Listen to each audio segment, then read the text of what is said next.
Nacional presenta Eduardo Aliberti, decime quién sos vos. Decime qué es más importante, el psicoanálisis, su relación con la política o viceversa, o los Beatles. Porque me contó un amigo, muy amigo, que es Miguel Rep,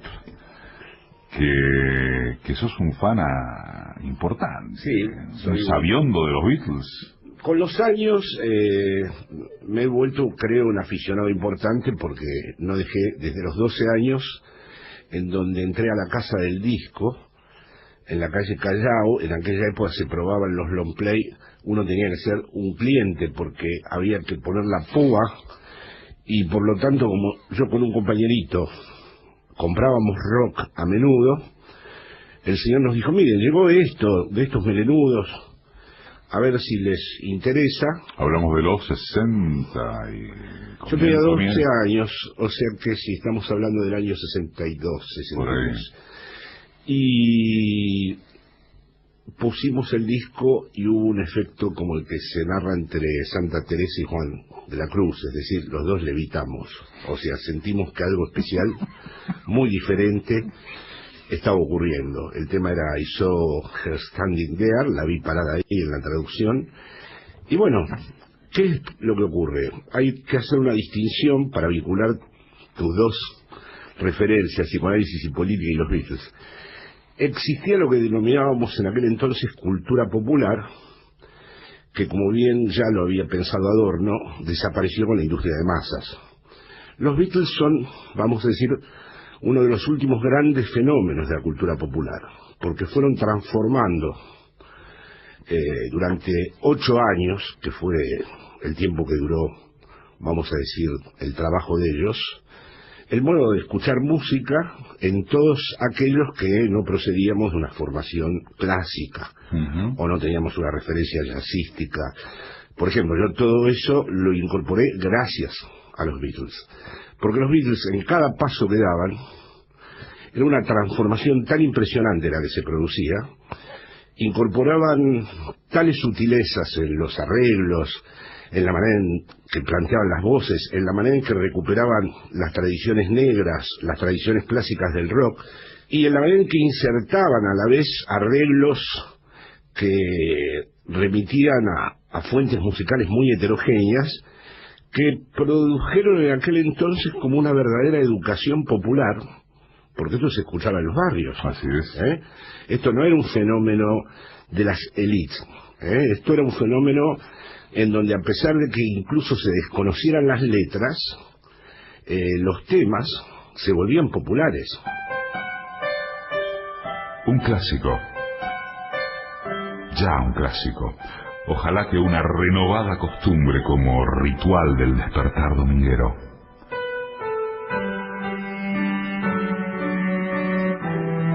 Domingos, 11 a 12, un programa de entrevistas. Decime quién sos vos.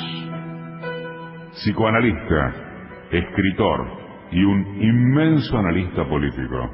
Hoy cuenta quién es el ex consejero cultural de la Embajada Argentina en España, Jorge Alemán.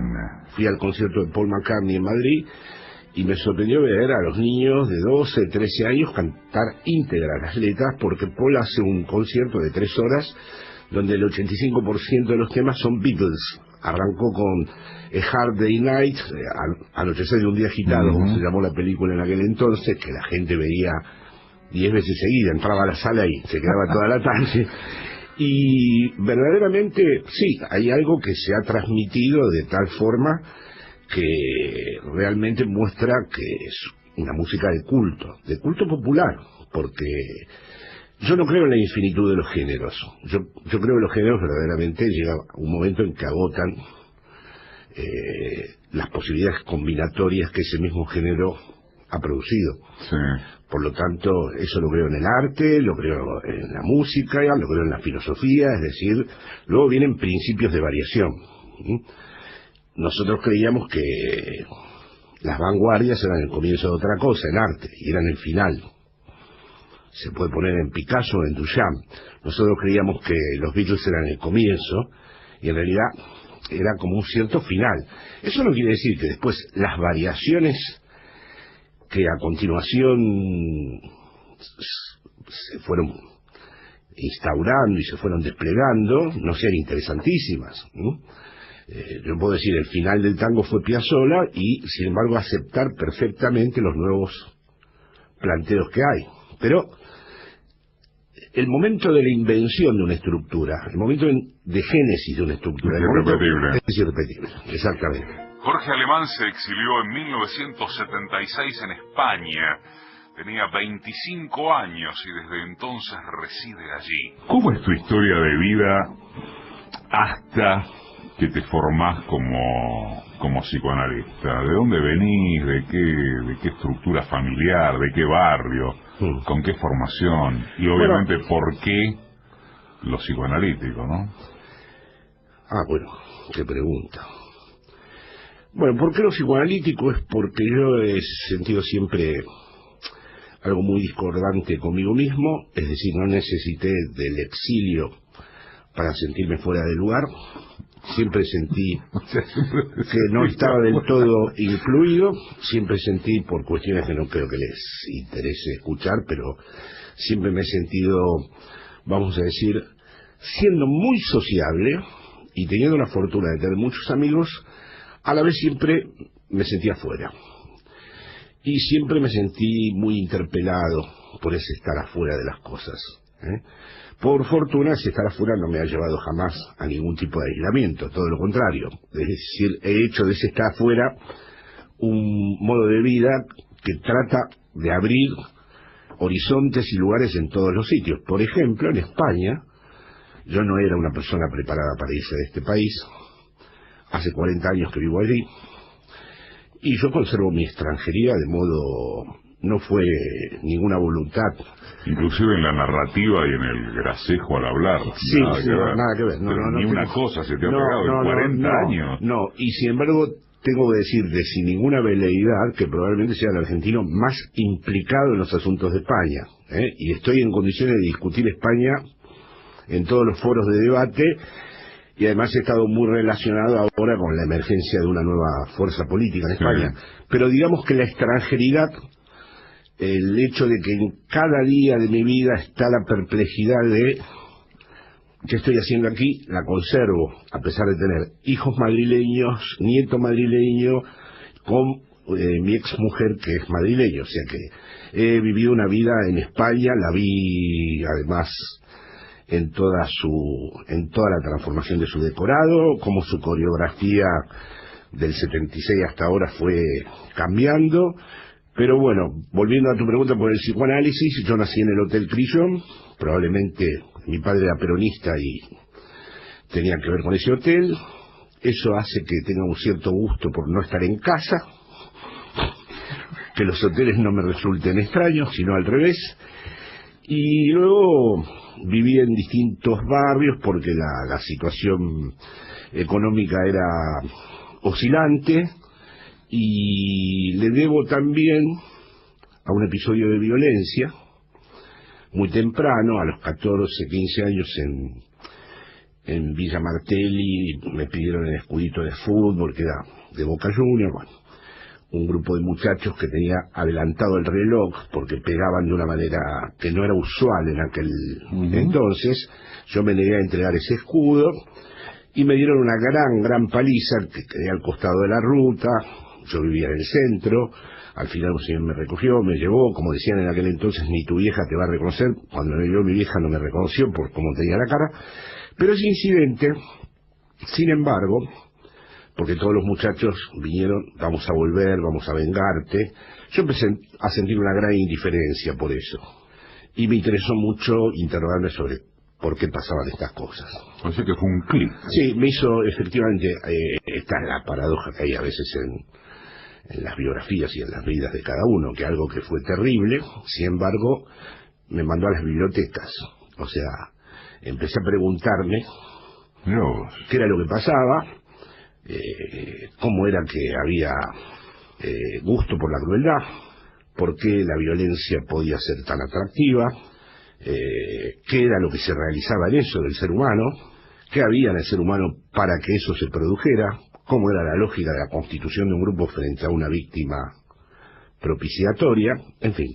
Eso me llevó a Freud y al psicoanálisis. El interés y la producción intelectual de Jorge Alemán se centraron en sobrepasar la clínica psicoanalítica, apuntando sobre todo al encuentro con la filosofía, a la relación con el arte, la poesía y la teoría política. ¿Por qué te vas?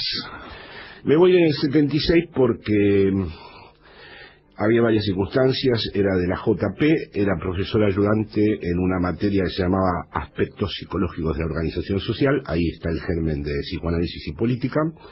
Desaparece su titular, que era Luis Tosi, y estoy también empleados de comercio. Habíamos hecho una cosa increíble, es decir, cuando la relato no me la cree nadie. Dábamos clases de Freud, de Marx, de Pichon-Rivière, a todos los empleados, que eran de Casatía, de la carnicería, en fin. Y llegamos a tener del orden... Era lisérgico. Sí. Entre la Federación de Empleados de Comercio, la Cruz Roja y una parte de ingeniería, más la facultad, aspectos psicológicos de la organización social, que éramos la misma estructura, llegamos a tener un amplio campo de transmisión, muy peligroso. Empezaron a desaparecer compañeros y en el 76 ya tomé la opción de, o sea, no encontré la forma de quedarme. Recién hablabas en la respuesta a la pregunta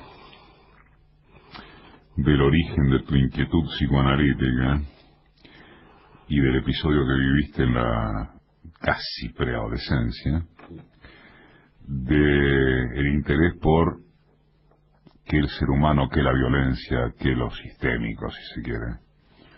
Y se me ocurre relacionarlo con la necesidad de preguntarte qué es lo que hoy te atrae o qué es lo que más te viene atrayendo de la relación capitalismo-violencia, pero sobre todo en lo que tiene que ver con la construcción de la subjetividad de las masas, que es algo que vos laburás de una manera fenomenal. Hay algunas columnas tuyas en página que son, para mi gusto, descomunales en ese sentido. Muchísimas gracias, para mí es un honor este comentario viniendo de tu parte. Pero me interesa que lo desarrolles, ¿no? El tipo de germen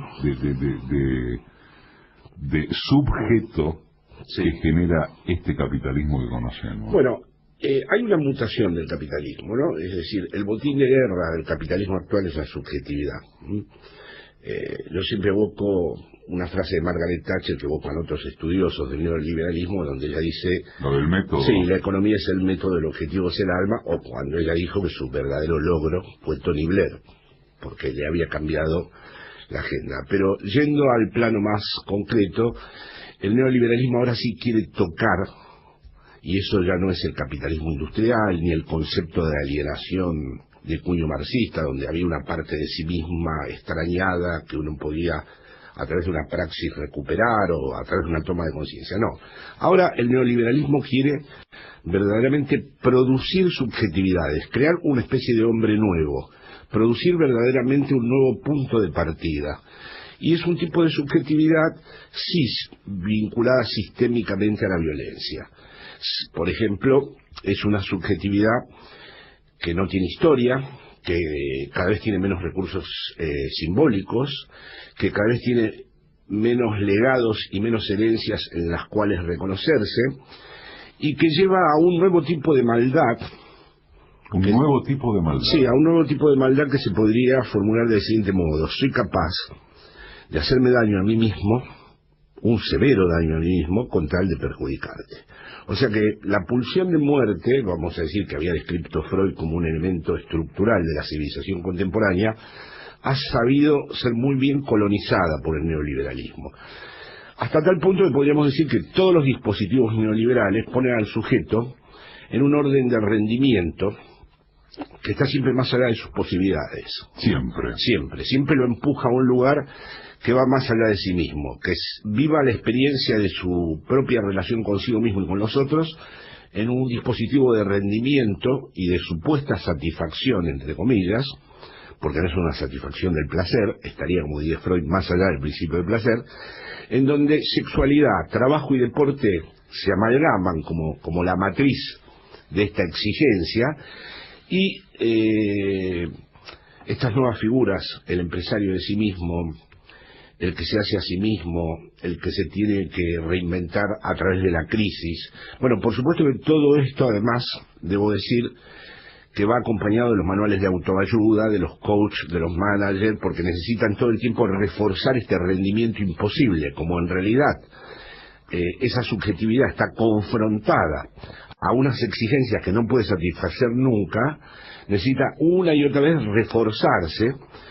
Por eso yo digo que, así como Max Weber explicó la relación entre capitalismo y ética protestante, no podríamos entender el neoliberalismo sin la autoayuda, Yo ya de niño vi el primero que se llamaba Cómo ganar amigos, de Dale Carnegie, pero ahora uno entra en una librería, en cualquier lugar del mundo, y tiene que preguntar dónde hay algo que no sea autoayuda, porque ha ido devorando además lentamente los distintos géneros. Los tipos empiezan escribiendo sobre los protones y terminan escribiendo un libro sobre cómo vivir con tu suegra. Las novelas tienen siempre en su interior algo en donde le van a enseñar a vivir al sujeto, porque el sujeto ya ha perdido además todas las brújulas, todas las referencias simbólicas, todas las herencias en donde podía ir a, vamos a decir, buscar algo. Entonces, cómo ser padre, cómo ser madre, cómo relacionarte con tu hijo, en fin, todo está bajo este régimen de producción de narrativas, que yo las denomino narrativas de autorrealización de uno mismo, pero que en el fondo esconden una exigencia terrible y aumentan la culpabilidad.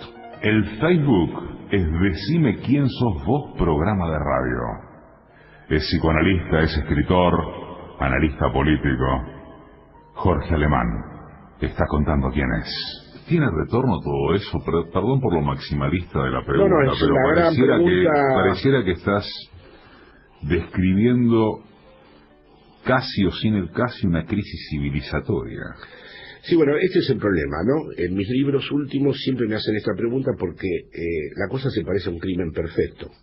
El neoliberalismo da la impresión, como la broma que ha hecho Frederick Jason, de que es más fácil concebir el fin del mundo que el fin del capitalismo. Es decir, hay algo donde si esto no encuentra un dique, por eso una izquierda verdadera para mí debe ser conservadora, no en el sentido clásico del término, sino de lo que merece ser conservado, en relación a lo que me has preguntado antes. Es decir, ¿esto tiene algún tipo de freno de mano, como dice Walter Benjamin? Porque ahora ya no se puede pensar en la revolución o en la sociedad utópica, porque es el propio neoliberalismo el que está erosionando todo. La destitución de las autoridades simbólicas, de las figuras del padre, de los colegios, de todo lo que representaba no el poder, sino la autoridad. No la hizo la revuelta, ni el mayo del 68, ni la rebeldía. Es el propio capitalismo el que, ya tuvo Marx una epifanía extraordinaria cuando dijo: todo lo sólido se desvanecerá en el aire y se hundirán las aguas heladas del cálculo egoísta. Lo que pasa es que ahora ya estamos en el periodo donde ese desvanecimiento de lo sólido se consuma y es sustituido por estos nuevos dispositivos que se confirman, porque uno prende la televisión, por ejemplo, Eduardo, y ve el mismo programa de televisión en todas partes del mundo, es decir, cambiando. Son satelitales a un modo de producción. Sí, efectivamente, eso está muy bien expresado. Entonces hay una simetría muy grande entre los recursos de los que podríamos disponer: política, amistad, arte, en fin, las experiencias simbólicas que todavía valdrían la pena ser conservadas, aquellas que valdrían la pena para seguir intentando una transmisión que no estuviera capturada, que no fuera apropiable de entrada por estos circuitos de producción de la subjetividad. Bueno, son muy asimétricos con respecto a la expansión transversal, incesante, ilimitada del dispositivo neoliberal. Entonces, este es, vamos a decir, uno de los grandes problemas políticos de todos los proyectos que todavía están tocados por una lógica emancipatoria. Mails a info@decimequiensosvos.com.ar, la web www.decimequiensosvos.com.ar. Alguna vez citaste, no le voy a decir anécdota, es un episodiazo, lo que en mi vida Lenin le dice a Trotsky: quiero que seas ministro de Exterior, canciller. Bueno. Entonces Trotsky le responde: con el quilombo que tenemos ahora vas a nombrar a un ministro de Exterior judío. Entonces Lenin le retruca: ¿pero vos te crees que hicimos la revolución para reparar en esa estupidez? Y Trotsky le contesta: la revolución va a terminar con muchas cosas, pero no con la estupidez humana. Pensaba, a propósito de esto que estabas relatando, si estamos hablando de una estupidez íncita o sistémica que en este momento se reproduce en el propio neoliberalismo. Porque si lo viéramos ontológicamente, el sentido de la vida, ¿es un neoliberalismo estúpido? Y ahí, si ves el tipo de liderazgos que logra promover, hay una especie de crueldad idiota que se está imponiendo, ¿no? Es decir, a excepción de algunas diferencias, los personajes que aparecen como estando al frente, que son irrelevantes tal vez desde un punto de vista estructural, porque el dispositivo los puede sacrificar en cualquier momento si ya no valen, ¿no? Pero es verdad que empiezan a mostrar una cierta insustancialidad, una cierta, como si el que tuviera que estar al frente, él mismo se revelara como absolutamente inconsistente, como si mostrara que desconoce la historia, desconoce la cultura, desconoce incluso los grandes nudos problemáticos de su propio país, porque finalmente amar un país es asumir la serie de problemas que lo constituyen, ¿no? Y sin embargo en las nuevas figuras aparece como una especie de inconsistencia. Estoy pensando en los dos países que mejor conozco, tanto Argentina como España, ¿no? Es decir, personas que no tienen nada que decir, nada que construir como discurso. Rajoy y Macri. Sí, de distintas maneras, ¿no? Porque yo creo que Rajoy conserva aún las barreras que todavía la propia lógica europea, ciertas barreras institucionales, ciertos simulacros, ¿no? Es decir, en Rajoy no se nota tanto esa crueldad, es decir, el tipo va y dice no hay más remedio que hacerlo, pero aquí hay como una lógica que no es solo... Algunos están en la lógica de no hay más remedio, ¿no? Sí. Pero aquí hay como un goce añadido, ¿no? ¿Acá? Sí, lo hacemos porque la tengo más larga. Sí, pues tenemos ganas de hacerlo y la vamos a hacer y provocamos una y otra vez. Además acá hay varios monstruitos en la televisión que sí es verdad que son distintos a otros lugares, ¿eh? O sea, eso sí ya es más difícil de concebir, o sea... ¿Por? Y porque en España escuchas a un tipo que habla desde la derecha y evidentemente no te sorprende. Si está en la tertulia, es el tipo del ABC o es el tipo de La Razón, el tipo mismo se asume como de derecha. Pero yo vine con los españoles, con los amigos de Podemos, cuando fue lo del Instituto Cervantes, y ellos por las tardes ponían la televisión y después me llamaban y me decían, ¿este tipo qué? ¿Progre, de izquierda? Y yo le decía, mira, me tenés que decir el nombre, no el discurso, porque parece que critica, pero yo no entendí bien. Digo, vos decime el nombre y yo te digo a qué dispositivo. Porque claro, el orden de perversión y de manipulación que hay acá y la cantidad de sujetos monstruosos que han logrado reunir, porque son varios, es decir, en los distintos viajes he escuchado a veces algunos, es llamativo. Habitualmente leemos sus columnas en Página 12 como analista político y psicoanalista, y es escritor, y es Jorge Alemán, y nos cuenta quién es. Los domingos, ahora de 11 a 12, decime quién sos vos. Un buen programa de entrevistas. Decime quién sos vos.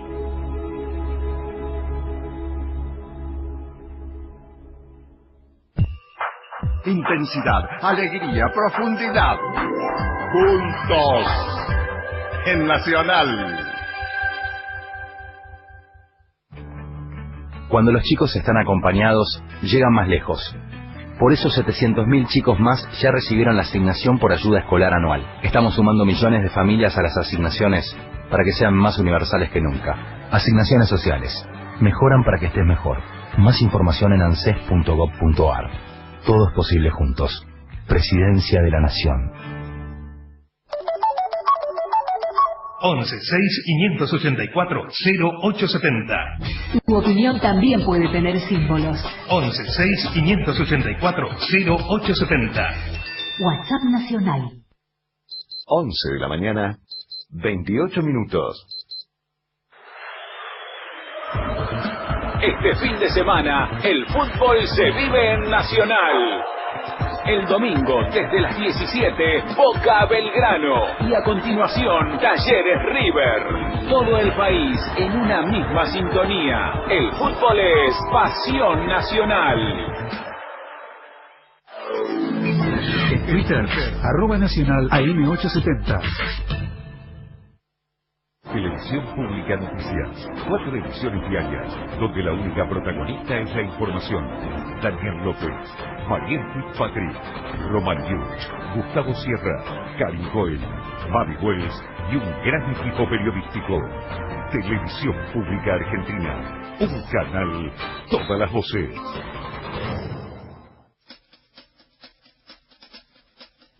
Respiro, remanso, esencia, bálsamo, también puede ser. Se nos ocurren esas palabras para definir este espacio de los domingos, ahora de 11 a 12. Un programa de entrevistas. Decime quién sos vos. Psicoanalista, escritor y un inmenso analista político.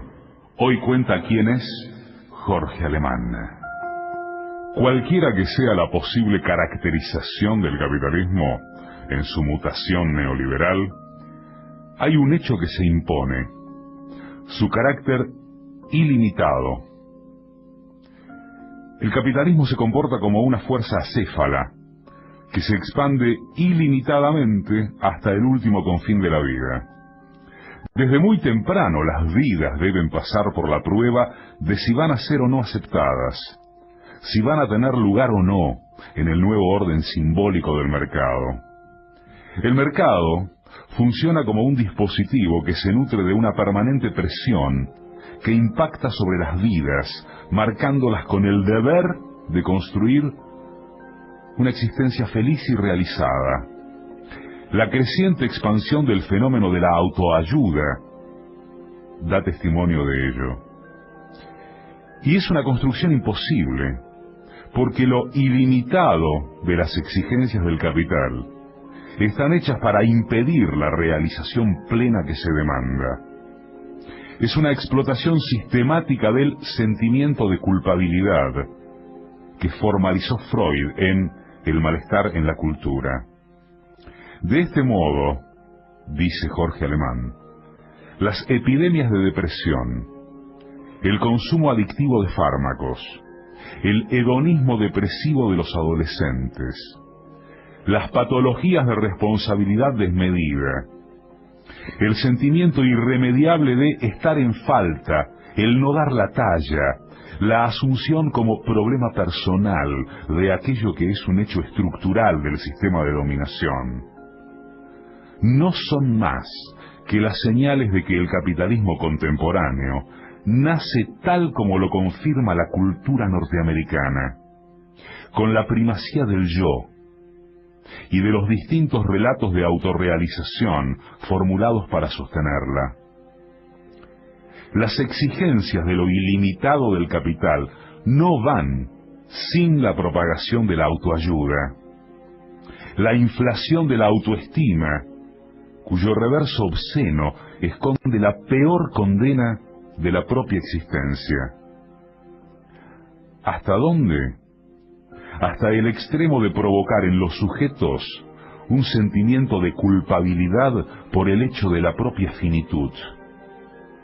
La dominación de lo ilimitado necesita colaboradores culpables y deudores de algo imposible de satisfacer. Ya no se trata de la clásica alienación, esa parte extrañada de uno mismo. No. Ahora el neoliberalismo se propone fabricar un, comillas, hombre nuevo, sin legados simbólicos, sin historias por descifrar, sin interrogantes por lo singular e incurable que habita en cada uno. Cabe preguntarse qué tipo de santidad laica debe abrirse ante nosotros para salir de este circuito culpabilizante de la salud mental neoliberal y no ceder a los designios del consumidor consumido, con los que se regodea el tiempo histórico que nos toca vivir. Aunque sea metafóricamente, intentamos hablar aquí de un nuevo tipo de militancia. Jorge Alemán, Capitalismo y Subjetividad, una de sus columnas, publicada en Página, abril de este año. ¿Qué te enseñó más, la política del psicoanálisis o el psicoanálisis de la política?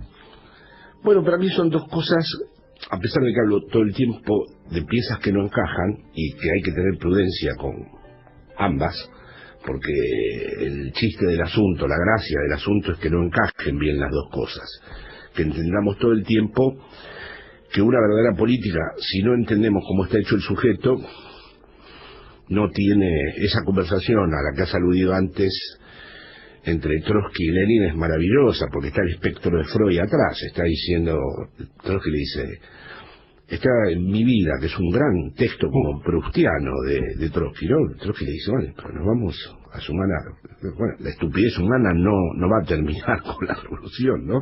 Es algo así como cuidado, porque hay que entender cómo está hecho el sujeto, ¿no? Y por otro lado, el marxismo, vamos a decir, encarnó una tradición donde el sujeto era colectivo. Ya había un sujeto predestinado por su lugar en el aparato productivo a realizar el proyecto revolucionario, ¿no? Lo único que había que esperar es que la historia... La clase obrera como motor directo. Claro, exacto. Todo eso no va más.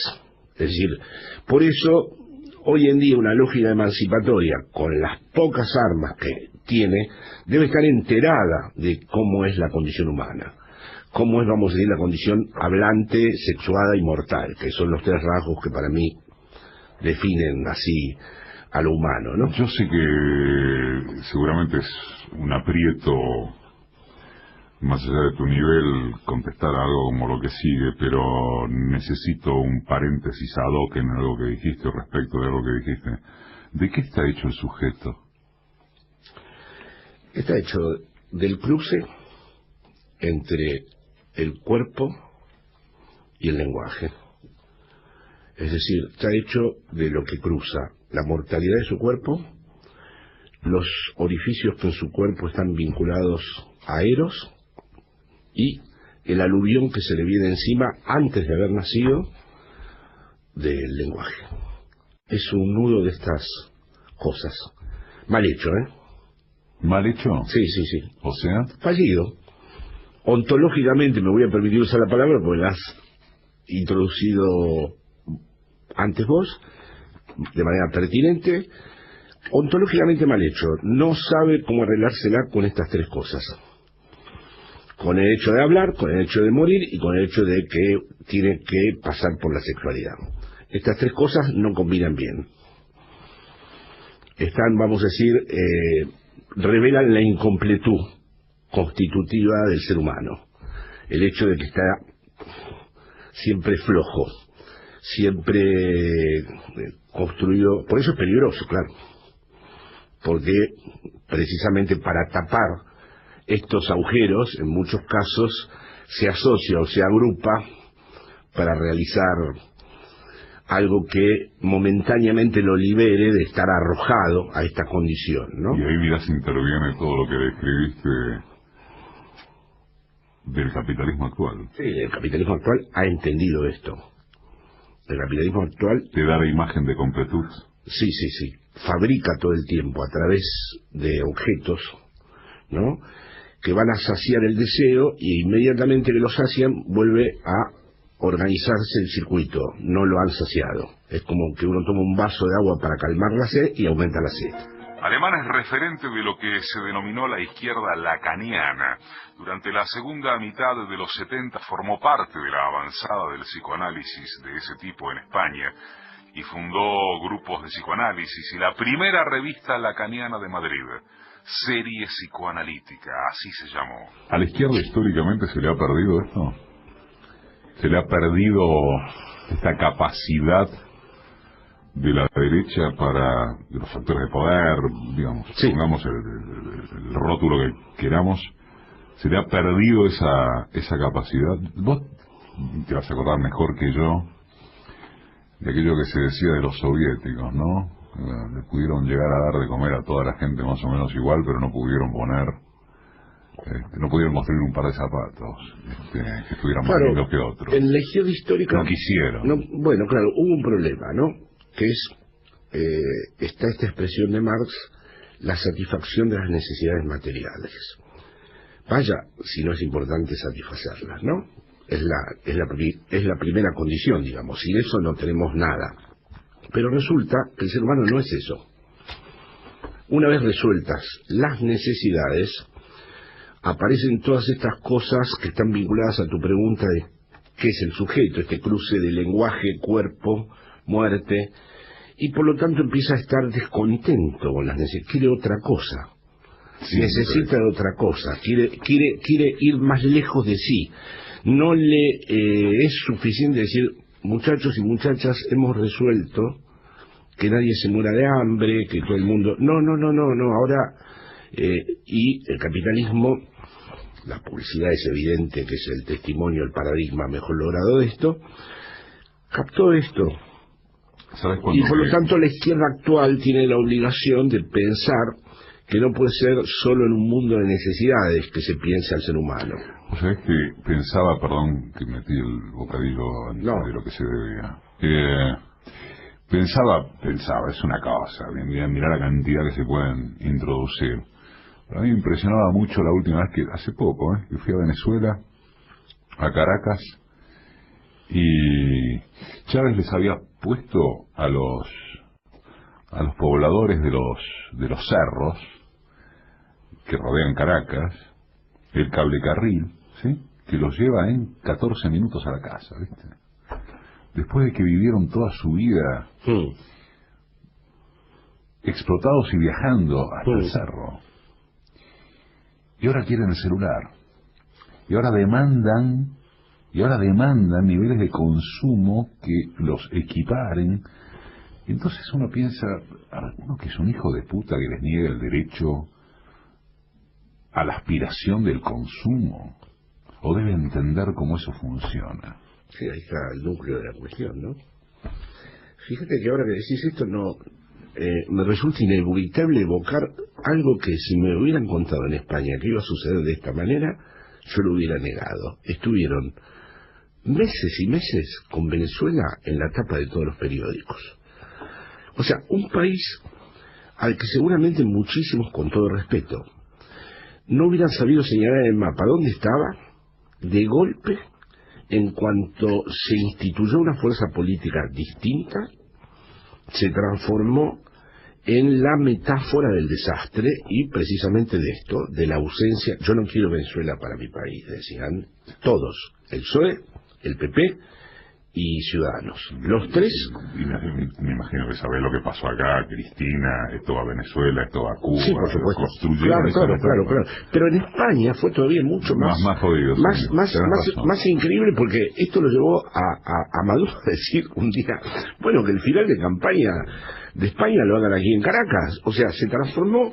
O sea, ahí uno tomó la medida de qué disparate y sin embargo qué racionalidad disparatada, valga la paradoja, puede ser construida mediáticamente, que se volvió el asunto mayor de la campaña Venezuela, hasta tal punto que hay un sketch que hacen los chicos de La Tuerca donde ponen a un chef y que es un programa de los chicos de Podemos. De Podemos. Claro, donde ponen a un chef explicando cómo se cocina pollo y por el micrófono en la oreja dice, habla de Venezuela ahora. Está saliendo el señor de las noticias meteorológicas y dice, toca hablar de Venezuela y cambia el mapa de España por el de Venezuela. En fin, fue así, ¿no? Es decir, y Venezuela era esto, el lugar donde no ibas a tener móvil, el lugar donde no ibas a acceder al consumo, porque en lo que has dicho ahí hay algo muy importante. La pobreza también mutó. La pobreza antes era definida como un menos, como una escasez, como la ausencia de necesidades. Ahora en la pobreza hay armas, droga, plasma, marcas falsificadas, es decir, ya es un exceso en vez de un menos. Es en todo caso no disponer de los recursos simbólicos para poder habitar en ese exceso. No es que no continúen las grandes carencias de la necesidad, pero la lógica del consumidor consumido está también en el seno mismo de la pobreza. La miseria actual, en ese aspecto, vamos a decir, sido afectada por una transformación radical. Uno ve un homeless o ve a alguien que ha llegado de los mares y que por suerte ha sobrevivido y ya tiene su iPhone o su móvil o su... Es decir, produce plusvalía. Han logrado que la producción de plusvalía esté fuera de la lógica capital-trabajo. En el campo de la docencia, Jorge Alemán se desempeña en Madrid como profesor del máster de psicoanálisis y psicoterapia en la Universidad Complutense y en el de psicoanálisis aplicado a la psiquiatría en el Hospital Ramón y Cajal. Además, es docente en el nuevo Centro de Estudios de Psicoanálisis que está asociado al Instituto del Campo Freudiano, también en Madrid. Decís algo que me impresionó particularmente en una nota que te hacen en Espacio Iniciativa. Una parte la dijiste, la otra es más osada todavía, por eso la rescato. Vos decís que el capitalismo en su forma actual ya no desea sostener el estado de bienestar y tal vez llegue un momento en que ya ni siquiera necesite lo que considerábamos clásicamente como burguesía. China es un ejemplo, agregás. Quedarían los ricos, las fuerzas especiales de seguridad, las instituciones privadas, los operadores de bolsa y los actores financieros en el contexto de una proletarización generalizada. ¿Sabes? No está la fecha de eso que dijiste, pero es impactante. Y ahora que hablaste de extracción de plusvalía, me calzó justo para retrotraerlo, porque... ¿Y todos estos de dónde van a extraer? De la explotación y de la obediencia de las sociedades. Y ahí está la cuestión. La madre del borrego. Sí, ahí está la cuestión. Es decir, si en Occidente esto va a ser viable o no, porque efectivamente la burguesía pertenece al periodo fordista industrial, la concentración, o sea, ya hasta Piketty, que no es precisamente un marxista, ha determinado que como no haya una separación entre el trabajo y el salario, es decir, que no se le dé un salario a todo el mundo, y que pueda decir, bueno, yo me dedico a cantar o a hacer poesía esto no tiene ningún arreglo porque ya no se van a generar fuentes de trabajo, ya no hay lugares en donde el trabajo tiende a desaparecer, por lo tanto tiende a desaparecer la matriz básica de los vínculos sociales, y por lo tanto las burguesías en el sentido clásico, en el sentido de que tenían, por ejemplo, una relación con su lugar o una relación con el desarrollo. Un vínculo de pertenencia. Efectivamente, eso me parece que empieza... Y por lo tanto el estado de bienestar, que era un producto de la Segunda Guerra Mundial para frenar la extensión del campo del socialismo real, ya ahora van por el premio mayor. Ahora la idea es decir, bueno, ya no tenemos... alternativas y vamos por el premio mayor, y en el premio mayor el estado de bienestar es como algo que hay que subvencionar mucho, que cuesta mucho dinero. Nuevo Facebook, Decime quién sos vos, programa de radio, todos los días en www.decimequiensosvos.com.ar. ¿Tenés claro si la tecnología agrava este problema o puede ofrecer un atajo? ¿La revolución tecnológica? No necesario, o sea, está lleno de teóricos que vienen diciendo que lo agrava porque la tecnología esconde algo que no es tecnología, que es lo que Heidegger llamaba técnica, que no es ya el instrumento en sí, sino una forma de dominación donde todo tiene que ser calculado, medido, expuesto, transparente, controlado, contabilizado. Ahí sí efectivamente hay un problema grave, ahí sí se agrava la cosa porque se va hacia un mundo en donde todo tiene que estar expuesto, donde cada uno tiene que estar emplazado a mostrarse, controlarse, y puede ser culpable o de fumar, o de estar gordo, o de morir incluso. Es decir, todo hay un problema, vamos a decir, de instrumentalidad y de instrumentalización de las vidas que la tecnología ha desencadenado. Ahora bien... Claro, como para no suicidarse, iba a decir. Sí, yo creo que el problema es político. Yo creo que también depende mucho, porque también gracias a la tecnología se han producido muchos eventos. El 15M en España no es sin la tecnología. Podemos mismo no hubiera... cierta libertad que te genera incluso a nivel mediático en medio de la Claro, por supuesto, no se puede tratar diabólicamente a la tecnología. Hay que decir que sí y no a la vez. Hay que saber a qué hay que decirle que no y a qué decirle que sí. O sea, yo creo que también puede ser un instrumento, para mí es un instrumento determinante, poder escribir a las 5 de la mañana una cosa sobre Argentina en el Facebook, ¿no? Alemán fue el primero en investigar la relación Lacan-Heidegger, sobre la que escribió el libro Existencia y Sujeto, además de otras tantas obras como Jacques Lacan y la Antifilosofía, El inconsciente, Existencia y Diferencia Sexual, Derivas del discurso capitalista, Arte, Ideología y Capitalismo, y habitualmente escribe sobre psicoanálisis y política en medios argentinos y extranjeros. Varias de sus columnas en Página 12 merecen ser resaltadas especialmente. ¿Cuál es tu mayor seguridad y tu mayor duda? Bueno, la mayor seguridad que tengo... De lo que sale contestarte. Sí, mira, la mayor seguridad que tengo, y aquí voy a pecar de ingenuo, porque toda seguridad es ingenua, es que el presente puede ser injusto, pero la historia todavía no consiguen que lo sea. O sea, la historia le dio la razón a Allende, no a Pinochet. No se la dio a Franco, no se la dio a Videla, no se la va a dar a Macri, y estoy convencido que hay algo en las lógicas históricas donde cuando hubo una aventura política atrevida que logró tocar, no digo que haya hecho la revolución, ni que haya realizado, vamos a decir, un gran proyecto de transformación, porque creo que todas las experiencias que llamamos nacionales y populares jugaron en el interior del neoliberalismo. Yo nunca, una vez estuve en una mesa redonda con el vicepresidente de Bolivia, García Liney, y él hablaba de etapa post-neoliberal. Yo no tengo tan claro ese concepto, porque yo creo que más bien hubo experiencias contrahegemónicas, pero nunca hubo del lado nuestro hegemonías constituidas como tales. O sea, todo un tema cómo se construye hegemonía política, ¿no? Sí, de una manera muy frágil.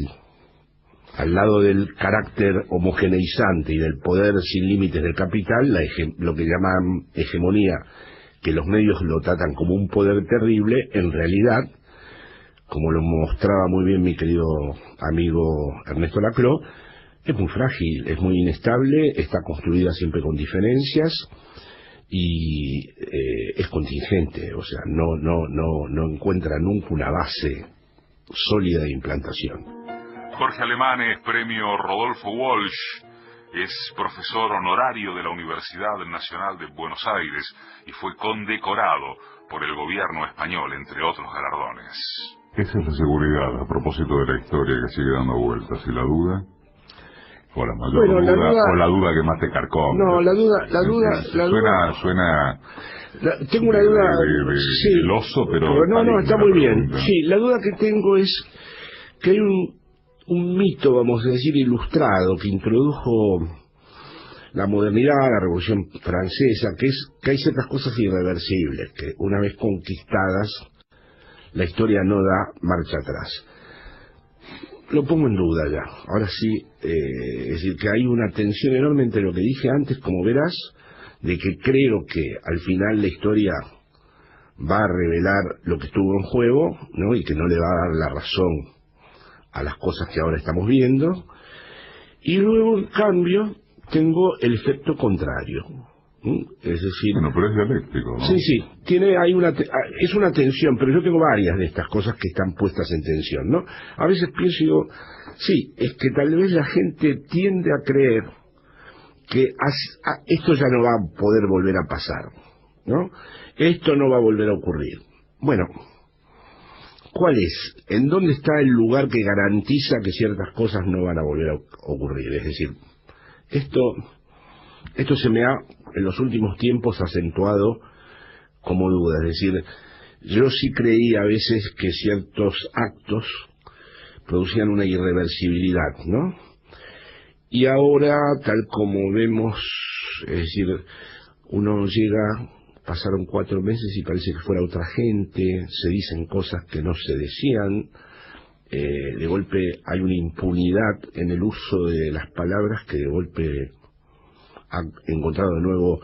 Entonces está el debate y me dicen, no, pero estuvo siempre, lo que pasa es que no se atrevían, o en realidad está apareciendo algo que es diferente. Es decir, todo eso exige una meditación muy seria, porque está puesto en tensión algo muy importante. Hasta hace muy poco tiempo, hasta diciembre último, Jorge Alemán fue un orgullo para los argentinos porque fue el consejero cultural de la Embajada Argentina en España. ¿A qué lúcidos sugerís leer? Bueno, ¿de qué? De lo que se te cante contestar, de la actualidad o del fútbol del pasado. Sí, no, bueno, yo pienso que yo creo que Freud y Marx son siempre recomendables, porque ambos descubrieron la manera en que estábamos sobredeterminados por estructuras que no conocemos. Es decir, que el punto de partida, si yo tuviera que hablar con un joven, yo le diría, mira, lo primero que hay que entender es que nos dominan estructuras de las que no tenemos conciencia. Es decir, este es un hecho que a mí me sigue pareciendo extraordinariamente importante. Es decir, el hecho de que uno logre captar, estudiando a estos pensadores, que las estructuras de dominación son invisibles, que no se muestran de manera patente, que hay formas abstractas incluso de dominación, estructurales, y uno las desconoce. Y Freud en ese sentido es el que mostró cómo estábamos sobredeterminados por estructuras que no estaban al alcance de nuestra conciencia, y Marx en un plano totalmente distinto, haciendo un trabajo enorme, porque su origen filosófico lo llevó a la economía inglesa y así pasó, bueno, en fin, ahí es un gigante, ¿no? Supo también pensar cómo la mercancía era una cosa muy misteriosa.